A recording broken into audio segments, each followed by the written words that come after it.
Bonjour et bienvenue dans une nouvelle vidéo, c'est Isadora et aujourd'hui je vous invite dans les assiettes de ma fille de 3 ans. Alors je dis qu'elle a 3 ans mais elle a 3 ans dans 3 mois, mais globalement on va dire qu'elle a 3 ans. Donc c'est une vidéo juste pour vous donner des petites inspirations pour vous en tant qu'adulte, hein, parce que on mange aussi les mêmes repas qu'elle, ou plutôt elle mange les mêmes repas que nous, mais également pour peut-être vos enfants si vous en avez et que vous souhaitez trouver des petites inspirations, des petites idées de repas faciles, rapides, petit budget et qui plaisent en tout cas à ma fille. Donc je me dis peut-être que ça plaira aussi à vos enfants. Donc j'ai tourné cette vidéo sur plusieurs jours. Je vous ai proposé 2 recettes de petit déjeuner, 2 inspirations de déjeuner, 2 inspirations de goûter et 2 inspirations de dîner. Donc pour commencer au petit déjeuner, en ce moment on a une passion pour les crêpes au levain maison. C'est des crêpes qui sont hyper moelleuses, c'est absolument délicieux.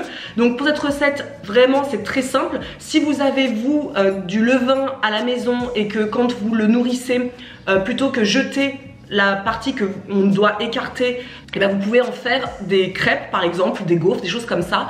Donc là je m'adresse finalement aux personnes qui ont du levain maison dans le frigo par exemple, mais je vous reparlerai du levain quand je serai un peu plus à l'aise sur le sujet. En tout cas moi dans un saladier je mélange 250 g de levain écarté, donc le levain que je n'utilise pas puisque il devrait finir à la poubelle logiquement, avec un œuf.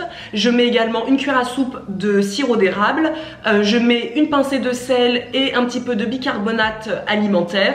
Je mélange le tout et je fais cuire dans une poêle avec un petit peu de beurre.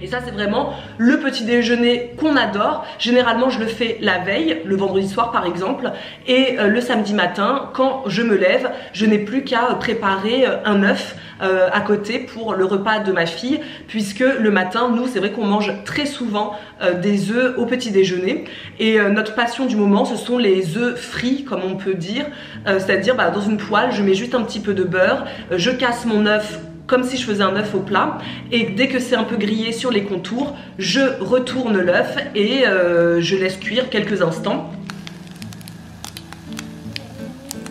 Et je dispose dans l'assiette avec une crêpe avec un petit peu de confiture, et je mets également des fruits. Donc en ce moment on est vraiment à fond sur les fraises. Ma fille adore les fraises, elle pourrait se nourrir que de ça. Donc je lui mets des fraises et c'est son petit déjeuner vraiment favori du moment.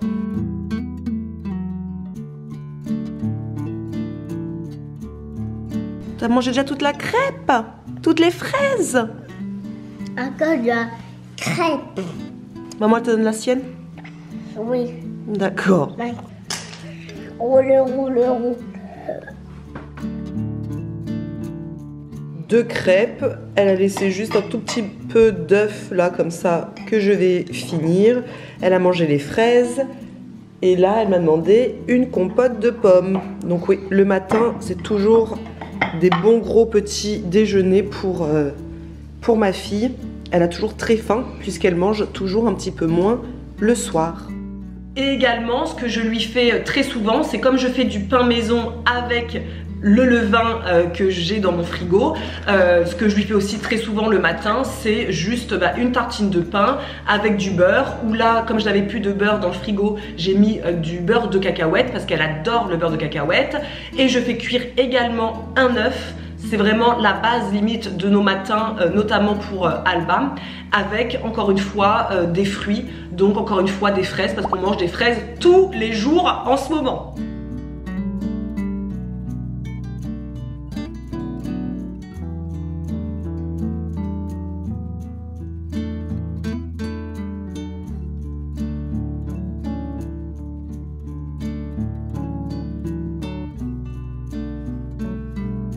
T'avais faim mon bébé hein?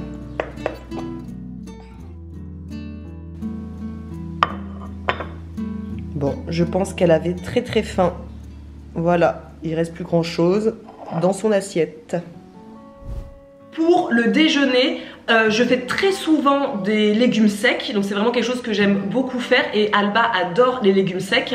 Maintenant je les fais moi-même, donc j'achète les légumes qui sont secs et je les fais moi-même tremper quelques heures, enfin toute la nuit quasiment, pour les faire cuire le lendemain matin, pour avoir ensuite une belle quantité que je vais pouvoir cuisiner. J'en cuisine une partie et l'autre partie je la mets très souvent au congélateur pour pouvoir l'utiliser plus tard. Donc là, ce jour où j'ai filmé, j'ai préparé un chili de haricots rouges. C'est un classique à la maison, hein. On vous a déjà proposé cette recette dans notre e-book 50 recettes saines et gourmandes et également sur cette chaîne YouTube. Donc tout simplement, hein, moi je mixe des oignons, je fais revenir un petit peu d'huile d'olive dans une cocotte, je mixe vraiment finement les oignons pour que ma fille n'en ait pas trop dans la bouche parce que sinon elle les met de côté. Je plonge donc mes oignons avec un petit peu d'ail dans ma cocotte et ensuite je coupe des petits morceaux de courgettes parce que j'ajoute toujours un légume dans le chili, que ce soit des courgettes parce que c'est la saison ou des carottes que je coupe en petits morceaux aussi très souvent, voire même des champignons, ça dépend de ce que j'ai à la maison. Donc là c'était des courgettes que je coupe très petits, en petits dés, parce que ma fille adore les courgettes mais il ne faut pas que ce soit trop gros dans son assiette sinon elle les met de côté également. Je fais revenir dans ma cocotte également et ensuite j'ajoute de la tomate pelée. Je fais revenir tout ça. J'ai oublié, mais il me semble que quand j'ai fait cette vidéo, j'avais un reste dans le congélateur de steak haché. Donc je l'ai décongelé au micro-ondes et je l'ai ajouté également dans mon chili. Comme ça fait un repas vraiment très complet. Je laisse mijoter tout ça, on va dire 15-20 minutes. Et ensuite j'ajoute mes haricots rouges dans la cocotte. Je couvre et je laisse encore cuire, on va dire 10-15 minutes. Et c'est prêt. Et généralement j'accompagne ce plat avec du riz. Et pour nous les adultes, on accompagne ça de salade puisque ma fille elle n'en mange pas. Mais nous on accompagne toujours ce genre de repas, riz, chili et salade.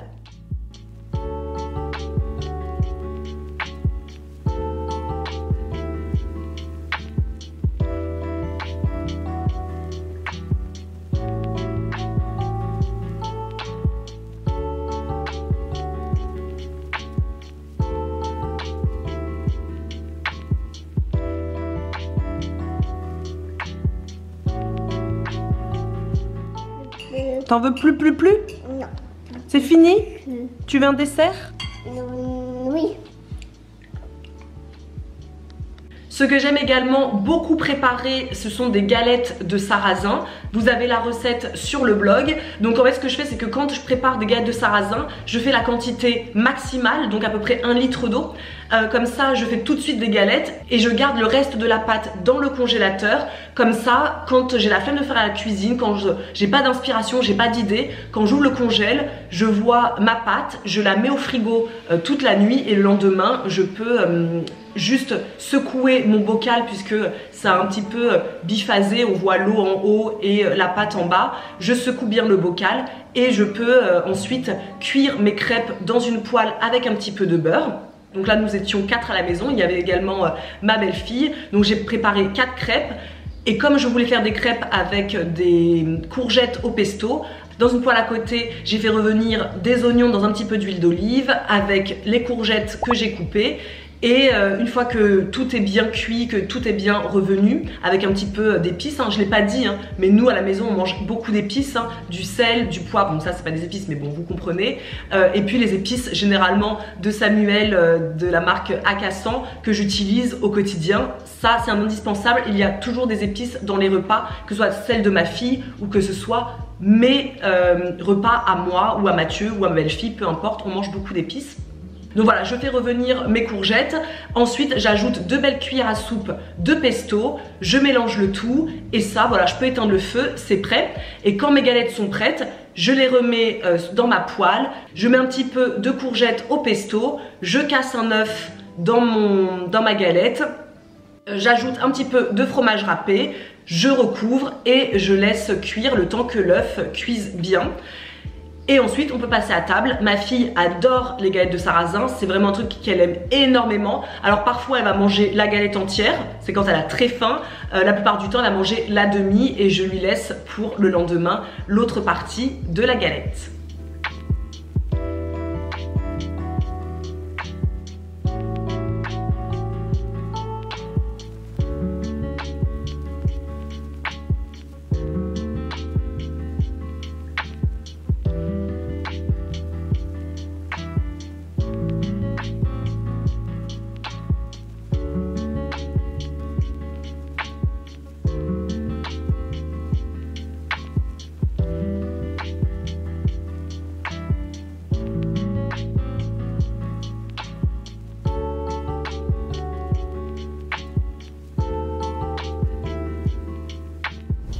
Alors au goûter, c'est généralement très simple à la maison. C'est un truc que vous demandez souvent, mais qu'est-ce que vous leur faites au goûter, des gâteaux, des choses comme ça? Alors oui, de temps en temps, elle va manger par exemple un cookie. Vous avez la recette dans notre e-book 50 recettes saines et gourmandes. C'est les cookies sans farine au beurre de cacahuète. Ça, c'est un carton à la maison. Ma fille adore ça, mais je dois le faire peut-être une fois dans le mois. Donc là, quand j'ai trouvé cette vidéo, c'était un jour où j'ai fait ces fameux cookies au beurre de cacahuète et qu'elle adore. Donc elle va manger ça généralement avec par exemple un petit suisse. Voilà, c'est souvent ce genre de choses. Ou ça peut être aussi juste un petit suisse avec 1 ou 2 carrés de chocolat noir 70%, avec par exemple des rondelles de pommes. Les goûters sont très simples. C'est souvent, vraiment très souvent, un fruit, donc généralement c'est une banane par exemple ou une pomme avec un carré de chocolat noir, du pain avec un carré de chocolat noir, un cookie de temps en temps, mais ça reste vraiment très très simple. C'est rarement des gâteaux. Chez mes parents c'est souvent des gâteaux, mais à la maison on reste simple. Elle est très fruits, petits suisses, yaourt, chocolat noir et ça lui va très bien pour le goûter. T'en veux plus? Regardez comme toi. Eh ben papa il finira. Papa il finira toujours tes plats. Pour les dîners, alors là c'est très rapide. Moi le soir j'ai la flemme. Si j'ai des meal prep, tant mieux. Quand j'en ai pas, comme là quand j'ai tourné cette vidéo, j'opte pour le four. Le four c'est mon meilleur ami le soir parce que j'enfourne un truc, je monte préparer Alba, faire le bain. Si c'est Mathieu qui fait le bain, bah, je me pose dans le canapé après une bonne journée de travail, je range, je tourne une machine, enfin bref quoi, la vie de parents. Donc là en ce moment on est dans notre phase avec Mathieu, une phase absolument dingue de légumes rôtis au four. Alba adore ça, donc j'en fais très souvent en ce moment. Donc sur une plaque de cuisson, je mets des pommes de terre nouvelles que j'ai lavées mais que je n'épluche pas, puisque je n'épluche pas les pommes de terre nouvelles, c'est la saison donc on en profite. Je les coupe en morceaux, je les dispose sur ma plaque. J'ajoute également un oignon rouge que je coupe en petits morceaux. Alors ça ma fille ne le mangera pas, elle mettra au bord de son assiette, c'est évident parce qu'elle déteste les oignons si elle les voit en fait.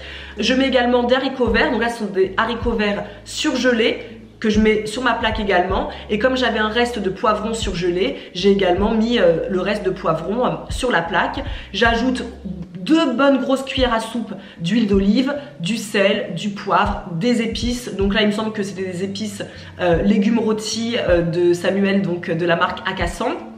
Je mélange le tout avec mes mains et puis j'enfourne à 200 degrés pendant au moins 30 minutes. Et c'est notre repas du soir. Et ce jour-là, j'avais testé aussi de préparer du tofu. Donc c'est du tofu que Samuel a acheté en magasin exotique. Marisa voulait tester et elle m'en a donné un. Mais finalement, moi, je n'ai pas aimé. Ma fille a mangé tout dans son assiette. Mais moi, vraiment, j'ai pas trouvé ça très bon. Mathieu n'a pas trouvé ça très bon non plus. On n'aime pas la texture en bouche un petit peu molle. Donc peut-être que je m'habitue à faire ce genre de recette. Mais vraiment, moi, le tofu là je l'ai fait caraméliser et revenir à la poêle, mais ça n'a pas été un hit pour moi. Ma fille a tout mangé mais j'ai pas l'impression qu'elle a mangé de gaieté de cœur, donc bon, c'était pas un grand succès. Donc on a mangé ça le soir et on s'est encore une fois régalé puisque Alba adore les haricots verts qu'elle mange comme si c'était des frites. Elle dit que c'est des frites vertes.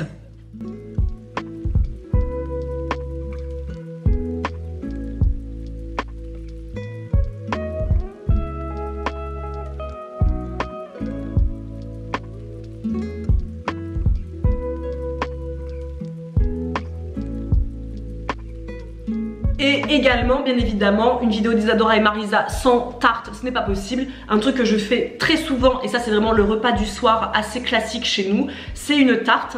Ma fille adore la tarte, notamment la croûte, comme sa maman. Donc là, quand ce jour-là, j'avais fait avec elle, d'ailleurs, elle était avec moi dans la cuisine, on a préparé une tarte à la courgette, à la truite fumée et à la mozzarella. La pâte, encore une fois, c'est une pâte que vous avez dans notre e-book 50 recettes saines et gourmandes, mais que vous avez également sur cette chaîne YouTube. Vous remarquerez, hein, moi j'utilise beaucoup nos e-books au quotidien, encore plus depuis que j'ai ma fille, parce que c'est des recettes qui sont rapides, faciles, petit budget, express, et que ma fille adore, donc je m'embête pas, hein, on fait souvent les mêmes recettes. Donc ma pâte, je l'avais préparée la veille, donc c'est la pâte magique classique. que j'étale en fait tout simplement sur mon plan de travail. Je la dispose dans un moule à tarte. Dans le saladier où j'avais laissé mes épinards hachés que j'ai cuits à la vapeur, j'ai ajouté 4 œufs, 20 centilitres de crème. On mélange bien le tout. J'ai ajouté bien évidemment quelques épices et ensuite j'ai tout versé sur ma pâte à tarte et j'ai disposé dessus des rondelles de mozzarella.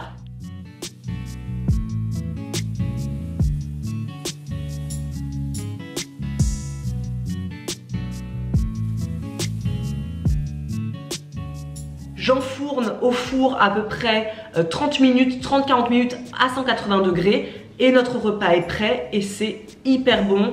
Alba adore les tartes, elle adore les épinards aussi, donc c'est vrai que c'est facile de lui faire ce type de repas. Et comme d'habitude, nous on mange ça avec la salade et là c'est la salade en plus de notre potager.